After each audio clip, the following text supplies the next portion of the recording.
Sebanyak 44.000 narapidana diusulkan mendapat amnesti atau pengampunan dari Presiden Prabowo Subianto. Usulan ini diklaim pemerintah dapat mengurangi overkapasitas lembaga pemasyarakatan hingga 30%.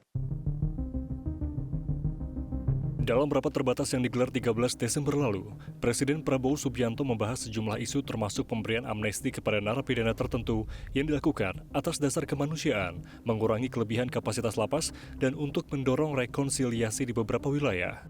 Menteri Koordinator Bidang Hukum, HAM, Imigrasi, dan Pemasyarakatan Yusril Iza Mahendra mengungkap, tak hanya amnesti ke 44.000 narapidana, pemerintah juga bakal memberikan abolisi atau penghentian proses hukum kepada sejumlah narapidana yang belum dijatuhi vonis.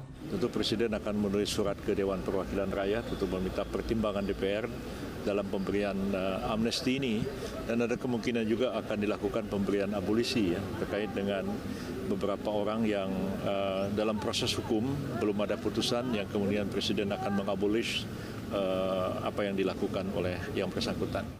Meski kriteria penerima amnesti masih digodok, Menteri Hukum Supratman Andi Aktas menyatakan amnesti akan diberikan pada narapidana yang terjerat kasus narkotika hingga pelanggaran Undang-Undang ITE.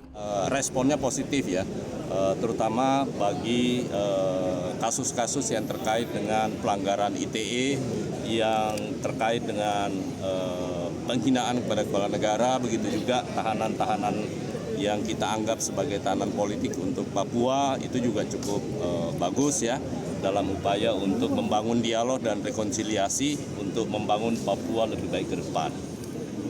Untuk kasus yang terkait dengan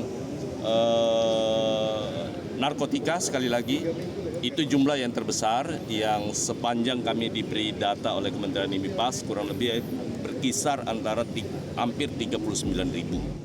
Amnesti terhadap puluhan ribu narapidana diklaim akan mengurangi overkapasitas lapas sebanyak 30%. Data dari Ditjenpas menunjukkan ada lebih dari 273.000 narapidana, padahal lapas di Indonesia hanya mampu menampung 145 ribuan orang. Berdasarkan data World Prison Brief, Indonesia menempati urutan ke-7 sebagai negara dengan total populasi tahanan penjara terbanyak di dunia. Tim Liputan Metro TV. Jelajahi cara baru mendapatkan informasi. Download Metro TV Extend sekarang.